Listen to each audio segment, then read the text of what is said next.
La Tulpa, diálogo intercultural e intergeneracional. Seguimos en esta jornada de diálogos por el derecho a la comunicación a través de APAC TV en La Tulpa, un espacio de diálogo intergeneracional e intercultural. Ahora, en breves momentitos nada más estaremos conversando con Isabel Ramos. Ella es directora de Maestría en Comunicación de la Facultad Latinoamericana de Ciencias Sociales, Flaxo. Bienvenida, Isabel. Con ella conversaremos sobre la derogación de la Ley de Comunicación, análisis de consecuencias desde la academia. Alichichimashi, buenas tardes, bienvenida. Jimena, muchas gracias por esta invitación, muchas gracias por la posibilidad de justamente discutir a través de un medio comunitario las implicaciones de esta derogatoria que se pretende hacer de la Ley Orgánica de Comunicación que tanto le costó conseguir a este país y al pueblo ecuatoriano. Así que muchas gracias y empecemos nomás a dialogar sobre la importancia de tener una regulación para un sector tan complejo como la comunicación y los. ¿Y cuáles son esas implicaciones, Isabel? Bueno, la primera cuestión es no considerar, yo llamaría a la ciudadanía a no pensar que la derogatoria, así en bloque, de una cantidad enorme de artículos de la Ley Orgánica de Comunicación, les afecta a un solo sector, afecta solamente a los medios de comunicación. Hay profundas implicaciones para los derechos de tres sectores, serían postergados históricamente en la normativa del Ecuador.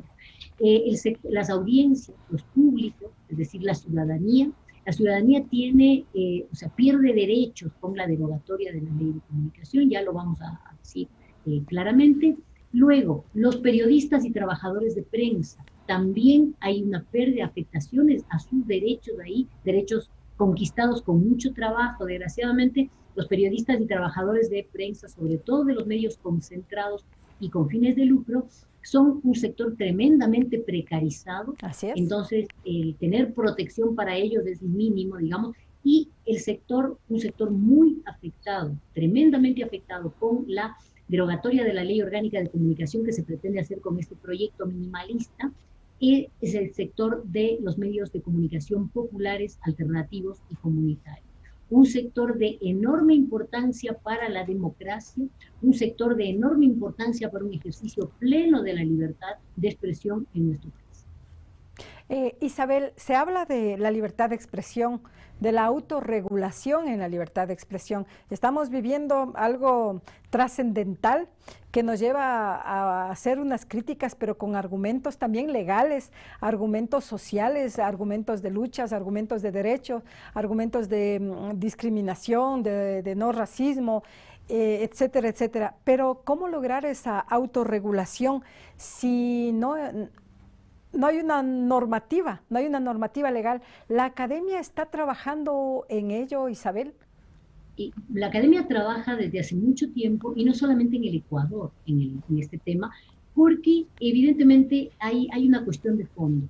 ¿Cómo estamos entendiendo la libertad de expresión? Desgraciadamente, ciertos tomadores de decisión y ciertos, personas que tienen acceso rutinario a los medios de comunicación y que en este momento están cerca de las posiciones del gobierno nacional, tienen unas concepciones que están, a mi juicio, caducas, perimidas, que vienen del siglo XIX, cuando la complejidad, o incluso de antes, del siglo XVIII, cuando la complejidad del espacio de los medios de comunicación y las relaciones en la esfera pública era otra.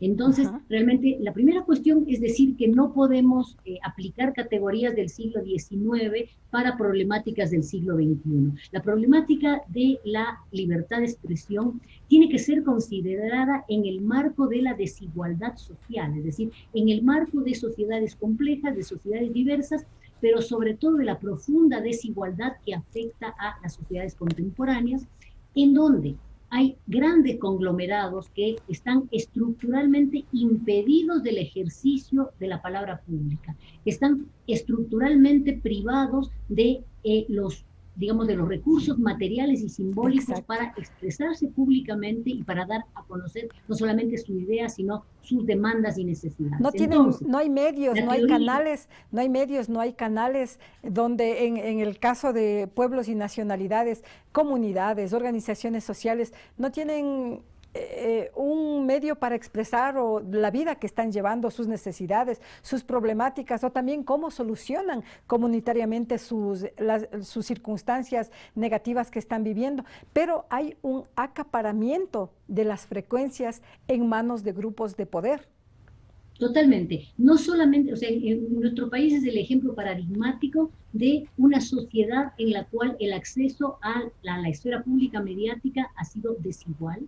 Hace muy poco tiempo que los medios populares, alternativos y comunitarios conquistaron por la norma, digamos, y por la política pública, un espacio en igualdad de condiciones relativas, desgraciadamente todavía a conquistar, pero ya normativamente establecidas, digamos, en la sociedad. Entonces, frente a los otros tipos de medios. Digo, hablaba de la libertad de expresión porque la teoría esta, el principio este del Estado subsidiario, que mientras el Estado no intervenga y todo se autorregula, esa pretensión esconde una falacia, ¿no es cierto? La falacia de que es el mercado el que distribuye la palabra pública. Esto es muy peligroso para las sociedades y hay, digamos, aportes desde la academia justamente, y no desde la academia, digamos, desde la Academia del Norte incluso, en donde se dice que el Estado debe intervenir precisamente para ofrecer mejores e iguales condiciones de acceso, no solamente a la frecuencia de radio y televisión, esto es tremendamente importante, y derogando el principio de democratización de la comunicación mediatizada que consta en la ley orgánica actualmente vigente. Lo que estamos haciendo es impedir que el acceso a frecuencias sea un derecho de los ciudadanos organizados. Entonces, esta derogatoria es peligrosa en ese sentido, pero también, evidentemente, el ejercicio de derechos, como usted ha mencionado, a no ser discriminado, el derecho a la propia imagen, el derecho a la honra, el derecho al honor. Esto también, digamos, tiene que ser tutelado por el Estado. Yo quiero aquí decir una cosa que digamos que la dice un jurista de los Estados Unidos respecto del discurso de odio y de los discursos de discriminación, que creo que tenemos que tomar en cuenta, porque libertad de expresión, justamente los discursos de odio y discriminatorios no son libertad de expresión. Es a la inversa, afectan la libertad de expresión de los aludidos en ese discurso de odio, porque los silencian. Tienen un efecto silenciador en los colectivos y en los individuos que están interpelados en ese discurso de odio. Entonces, son todo lo contrario de libertad de expresión. Impiden, conculcan la libertad de expresión. Lo ocurrido recientemente en este programa de televisión, en este No medio... lo diga, no lo diga. La televisión, la posta, esto... no es un ejercicio de libertad de expresión, afecta la libertad de expresión del sector indígena, de los dirigentes indígenas y del ingeniero Leonidas Issa como persona. Entonces, eso es lo que debemos considerar. Y este es un solo caso evidente, ¿no? Evidente, pero ¿qué pasaría después? Hablaba de la palabra pública como un derecho, pero se estaría mercantilizando la palabra, la comunicación, y no como una construcción de sociedades equitativas a través de un medio de comunicación.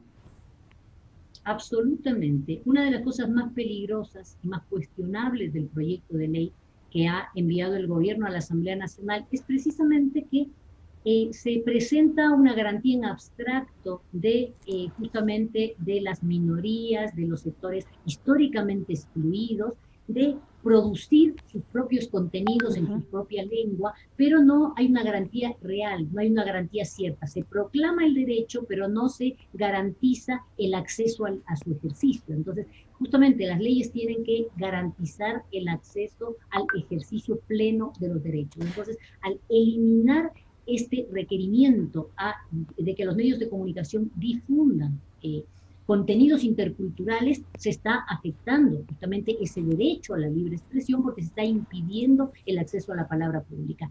Otra cuestión importantísima es que al dejar de tipificarse los medios comunitarios como tales, lo que se está haciendo es eliminar de un solo, o sea, reducir el sistema mediático en su complejidad al espacio de los medios comerciales con fines de lucro, porque además lo que se hace es eliminar el principio de acción, el principio de acción afirmativa que garantizaría desde el Estado políticas públicas o lo que la literatura, digamos, la doctrina jurídica, un sector de la doctrina jurídica estadounidense habla, el activismo estatal en favor justamente de pagar deudas históricas, el silenciamiento del sector indígena, del sector campesino, de las mujeres, de los colectivos LGBTI, de la ciudadanía organizada digamos, a la esfera pública mediática. Lo que pasa en Canadá también es un claro ejemplo. Lo que pasa en Chile, si no hubieran estos medios de comunicación comunitaria, no se conocería desde territorio, desde las fuentes de la vida diaria de pueblos y nacionalidades, qué es lo que pasó, esa memoria histórica que también parece que la quieren callar, avasallar, y habla de abstracto, habla de falacia, Elena. ¿Es una mentira esta propuesta de ley que presentó Lazo? No, es una realidad peligrosísima. Lo que se está haciendo es partir de principios falaces para instalar una cosa instalar la subsidiariedad del Estado en el sector de la comunicación, es decir, el Estado deja de tener la responsabilidad, deja de hacerse cargo de la responsabilidad de garantizar justamente la igualdad de condiciones en el acceso a la comunicación, deja de proteger a los más débiles en el sector comunicacional, deja de, digamos, de ofrecer acciones afirmativas en favor justamente, como he dicho hace un ratito, de pagar deudas históricas, y instala una ausencia de responsabilidad en las empresas con fines de lucro. Eso es lo que pasa. Les quita toda responsabilidad a las empresas con fines de lucro y el Estado se retira de la tutela de los derechos de la comunicación. Eso sería, en resumen, el espíritu de este proyecto de ley, mediante el cual se pretende derogar gran cantidad de los contenidos, yo creo que los contenidos más democratizadores de la Ley Orgánica de Comunicación.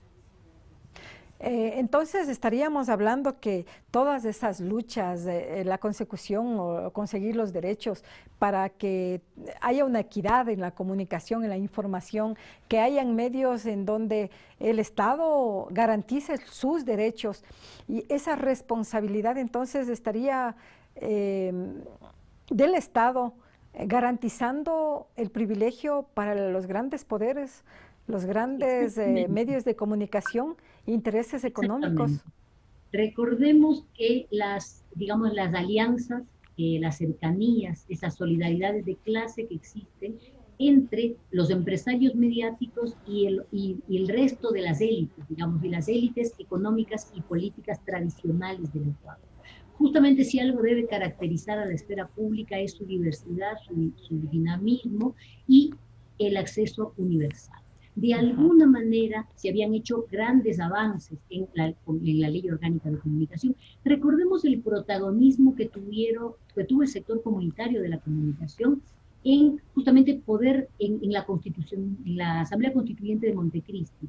A partir de eso es que tenemos justamente el reconocimiento constitucional a los derechos de la comunicación. Esto es el resultado de la larga lucha del sector comunitario de la comunicación, que la tenemos en la Constitución. Las leyes orgánicas deben garantizar los derechos, justamente, deben hacerlos posibles, deben hacerlos realizables, y el proyecto de ley orgánica de libre expresión, mandado por el gobierno a la Asamblea Nacional, lo que hace es justamente ir en contra de esas conquistas sociales.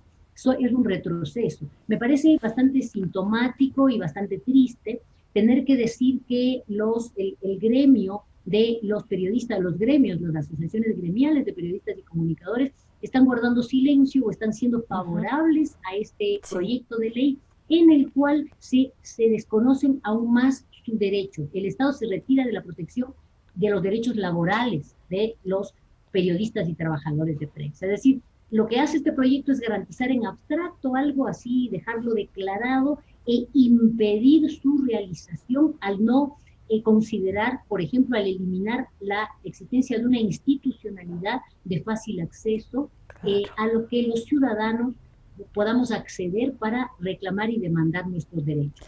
De nada sirve. Sí. Aunque no era tan fácil, ¿no? La concesión de frecuencias con esto de los concursos también turbios, no fue nada fácil, y la adquisición de equipos también, que es altamente costosos. ¿Qué pasaría con la eliminación de los, hablando en forma general con esta propuesta de ley de la comunicación, si desaparecen los medios de comunicación comunitarios, las acciones afirmativas, ¿dónde quedan? No existirían más. A ver, una cosa, sí hay que reconocer que en la implementación de la Ley Orgánica de Comunicación hubo cosas que no estuvieron bien y hubo derechos que no se pudo alcanzar a pesar de que estaban garantizados normativamente. Por ejemplo, la posibilidad de constituir, que está en la Ley Orgánica de Comunicación, un fondo a partir de justamente la publicidad. Eso nunca se implementó para poder favorecer, digamos, pagar deudas históricas con el sector comunitario. Claro, esto no se hizo, esto no se logró. Tampoco, y entonces y la estructura de los concursos, ¿cierto? En la estructura de los concursos no estuvo presente, como debería haber estado, el principio de acción afirmativa que moviliza la ley. Pero una cosa es tener un cuerpo legal que garantice y que vuelve exigible un derecho, y otra cosa es que eso desaparezca de un plumazo cuando se derogan justamente los artículos que deberían estar presentes para equiparar las condiciones de desigualdad y para precisamente pagar deudas. Yo quiero ser muy enfática en lo de las deudas históricas, porque alguien que medianamente conozca la historia de los medios de comunicación en el Ecuador sabe perfectamente que el sector privado de la comunicación se ha beneficiado históricamente de muchas políticas públicas, de muchas que han tenido garantizado por ley, por norma o por reglamento la transferencia de recursos públicos y privados a sus arcas privadas. Entonces, lo único que se pide con el principio de acción afirmativa es que esto se equipare, es decir, que el sector de la comunicación comunitaria tenga las mismas posibilidades y esto es todo. Desgraciadamente el gobierno anterior en su reforma hablaba de que el principio de acción afirmativa no debería dar lugar a ventajas, y esto es completamente errado, ninguna ventaja. Deuda histórica que la tenemos acumulada. Son 6, 7 décadas de beneficios que han recibido los medios privados sin beneficio de inventario, y que los medios de comunicación comunitarios, al haber sido ubicados en desigualdad en condiciones por ley, recordemos la ley de radiodifusión. La ley de radiodifusión que rigió los procesos comunicacionales mediáticos en el Ecuador hasta el año 2013, colocaba en indefensión al sector comunitario, no le permitía tener acceso a publicidad, no le permitía generar recursos y lo colocaba como medios de segunda o de tercera. Debemos defender enfáticamente la necesidad de que los medios de comunicación comunitarios sean considerados en condiciones iguales y que la deuda histórica de recursos, de acceso, se pague. Esto es muy importante. ¿A quién afectaría si los medios comunitarios, como el nuestro, como APAC TV, aunque estamos en las plataformas digitales, migramos a estas plataformas digitales por no poder acceder a una concesión de frecuencia como un derecho que debería garantizar el Estado ecuatoriano? Pero ¿a quién perjudicaría que desaparezcan los medios comunitarios, Isabel? A la sociedad ecuatoriana en su conjunto, al sistema democrático y a los derechos garantizados universalmente. Esto no afecta a un sector, esto no afecta solo a los sectores rurales, indígenas, campesinos, esto afecta a la sociedad. ¿Por qué, Isabel? Porque impide la existencia y la democratización de la palabra. Exacto, impide la existencia del desarrollo de un sector en donde se practica, se desarrolla una comunicación de proximidad, una comunicación del común, dice un autor, un colega, compañero, una comunicación cercana a la realidad de la gente, a la realidad de las localidades. y tampoco impide que se presenten, que aparezcan, que se visibilicen en la esfera pública un conjunto de demandas y necesidades sociales que si estos medios no existen estarían impedidas de visualizarse y de tener solución y acción gubernamental. Isabel, entonces, sí. Agradecerle por su participación aquí en este programa, en esta jornada, como por el derecho a la comunicación. Pero, ¿qué ha hecho la academia? Para concluir con esta pregunta y respuesta, ¿qué ha hecho la academia? ¿Se ha relacionado, ha conversado con el nuevo gobierno sobre lo que acabamos de plantear en este programa, Isabel? A ver, la academia, digamos, puedo decir por la parte que conozco y en la que he trabajado, ha producido importantes insumos de política pública. No se ha sentado a dialogar con el gobierno nacional, no hemos sido tomados en cuenta ni hemos sido convocados precisamente para exponer lo que hemos logrado conocer a partir de la investigación académica, ¿no? y que podría beneficiar precisamente a la construcción de políticas públicas incluyentes. Yo creo que el gobierno nacional no está interesado en conocer estas cuestiones. Hay publicaciones que circulan a las que podría acceder y a partir de eso podría realizar convocatorias. No lo ha hecho, pero la academia está presente, o académicos en particular, estamos presentes en los espacios en los cuales se defiende y se va a seguir. Como este espacio. Con este espacio, los derechos de la comunicación. Muchas gracias, Isabel. Isabel, le agradezco y tendremos en otra oportunidad para ampliar más sobre este derecho a la comunicación, siempre abiertos a APAC TV.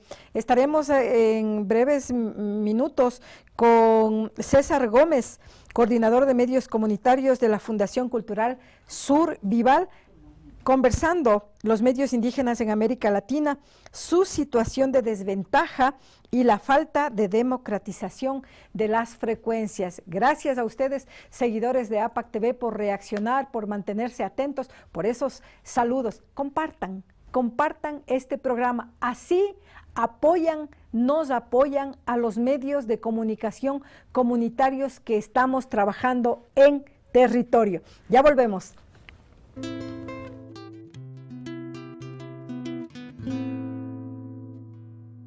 La salud de mi familia es lo más importante. Necesito consejos sobre el cuidado y crecimiento de mi bebé. Un buen profesional en quien confiar. Acuda con confianza al consultorio del Dr. José Terán, médico pediatra.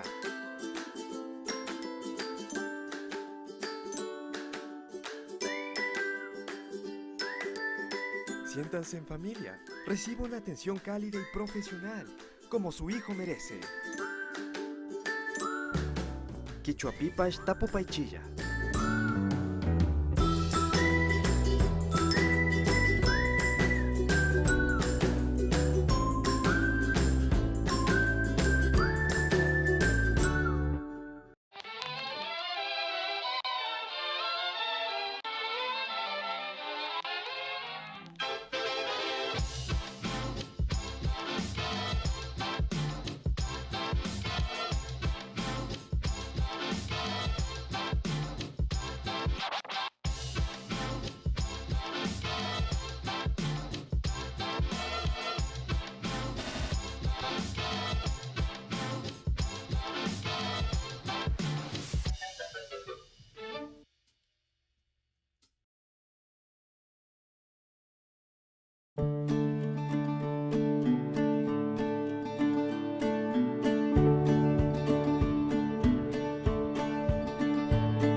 La Tulpa, diálogo intercultural e intergeneracional.